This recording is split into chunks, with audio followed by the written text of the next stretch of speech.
দীর্ঘ ২ বছর পর গাজায় যুদ্ধবিরতিতে পৌঁছেছে ইসরায়েল ও ফিলিস্তিনের স্বাধীনতাকামী গোষ্ঠী।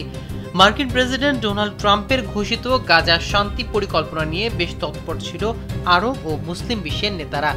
শেষ পর্যন্ত মিশর, কাতার, তুরস্ক ও যুক্তরাষ্ট্রের মধ্যস্থতায় ইসরায়েল ও ফিলিস্তিনি গোষ্ঠী যুদ্ধবিরতিতে সম্মত হয়।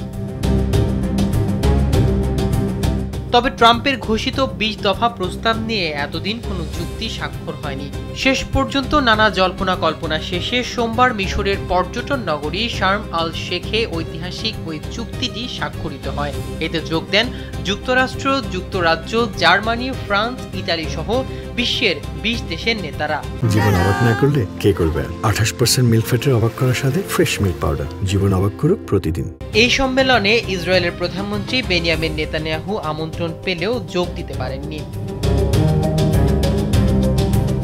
আন্তর্জাতিক এই শান্তি চুক্তি সম্মেলনে ট্রাম্প মিশরের প্রেসিডেন্ট আবদেল ফাত্তাহ আল সিসির সঙ্গে ফোনে কথা বলে নেতানিয়াহুর অংশগ্রহণ নিশ্চিত করেন। কিন্তু তুরস্কের প্রেসিডেন্ট রিসেপ তাইয়েব এরদোয়ান নেতানিয়াহুর সেই সফর রুখে দেন। তিনি সাফ জানিয়ে দেন, নেতানিয়াহুর বিমান অবতরণ করলে তার বিমান শার্ম আল শেখে অবতরণ করবে না।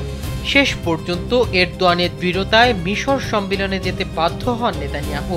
তুর্কি প্রেসিডেন্ট বিমানে বসেই আল সিসিকে ফোন করে তার আপত্তির কথা জানান। এরপরই নেতানিয়াহুর সফর বাতিল হয়। এই ঘটনাটি দেখিয়ে দিল ট্রাম্প যতই চান না কেন, মুসলিম দেশগুলোর পক্ষে এখনো ইসরায়েলের সঙ্গে সম্পর্ক স্বাভাবিক করা কঠিন।